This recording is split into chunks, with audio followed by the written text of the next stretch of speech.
there feels like a bit of pressure on everyone to understand diversity and representation matters, which all of this is are facts and it's long overdue. But I feel that sometimes when we're giving a command as adults, we think we got to go into action, we got to get it done, and then it becomes more performative than it is genuine. So when we are trying to just embrace cultural differences, talk about diversity, equity, inclusion, first of all, we got to know we don't have all the answers. We're talking about emotional intelligence. How do you feel when someone says, what are you going to do to diversify your company? A lot of times people get afraid. And so you need to actually sit with it. Well, I'm kind of scared I'm going to mess up. Okay. See, this is important. And if you were talking to a friend, they would not condemn you about that. They're like, oh, okay. You're afraid. Why are you afraid? Why? Because of what people think. So we have to first sit with our own emotions. Like, I really want this to happen. I really want to teach my child about inclusion. I really want to teach my child to stand up against discrimination of all kinds, and to make sure they learn about different cultures and different ways of living. But I don't know where to start. And the beautiful thing is, when we don't know where to start, there are so many other resources we can go to. We don't have to have all the answers. And I feel as parents, we always feel like we have to have all the answers. So what do?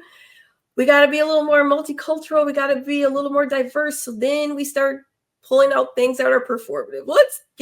Let's talk about food. And that happens in education a lot. When we want to talk about diversity, we get into food. Well, there's more than food. Okay, because we have to talk about what a child is living through every day. If we start learning more about our differences, we will be able to appreciate them and also celebrate them and not be afraid of it, right? I think it just starts with our language. Like, I want to learn more about the world, don't you? I mean, our world is this tiny compared to this. What can we discover about the world? Now the curiosity of the child is piqued. Okay, what about the world? Instead of, oh my goodness, I got to talk about black and white, got to talk about racism, I got to talk about, yes, you're going to have those hard conversations. And the older they get, the more, the more direct things need to be. Like, hey, this situation, did you see the microaggressions in that conversation when you were talking to your friend? Do you think like touching their hair that way and making references to food was a good thing to do? Do you think your friend felt a little awkward about that? That's for older people, right? I mean, older youth. If we're talking about young people, we start discovering our world by just presenting different like resources for them. Books are so beautiful because it becomes a curiosity for just all of our differences. We start listening to music. We go to programs in our community that are celebrating different cultural events. All these things play a part in them seeing our differences as a part of our world and not something special, because that seems to happen, right? Especially in education. I do a program about Black History Month for Canadian history. And sometimes it's beautiful that educators are using it, but we got to get past it's only in February.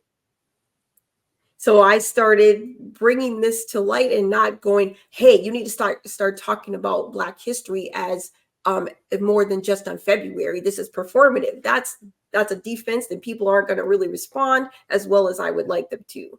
But if I say Black Canadian history is world history, when can you learn more about the world? Every day. And then Black Canadian history is world history. Let's go. Black Canadian history is our history. So now I'm putting like a rhythm to it. And guess what? Their teacher, Black Canadian history is our history. The teacher didn't have to feel uncomfortable because they brought the representation in and said, hey, I don't have all the answers, but here's someone that's going to talk to you about differences. And now they're telling you this is part of the world. It's not a special thing that we're carving out just for this time. This is the time we're learning about it. But now when you go to the playground and you notice someone being teased because of the color of their skin, you know how to respond. Hey, we're all the same. And remember, we just learned about Black history. It's like our history. So we need to work together. All of a sudden, the children are having the language and the skills to be able to get along. Where, when I was growing up, it was basically, we're going to talk about this in history class, and then someone's going to get mad. And we never got past that.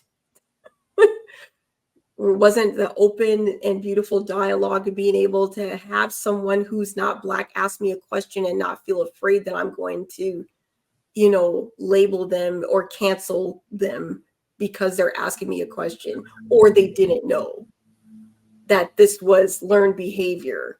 And now I have to unlearn this type of microaggression or stereotype. But thanks for being a friend and just letting me know. Hey, I don't think you meant this the way it sounds, but let me tell you how it felt for me. There it is, the emotional intelligence. Instead of getting online and telling all of my friends who are going to now attack you, I'm going to come to you and say, hey, this is what I learned. And now this person's going to go somewhere else, say, hey, do you know what I learned today? So yeah, there's so many beautiful ways to bring the world together. And we just got to find it. We got to know that we're going to make mistakes. We got to know that we need help.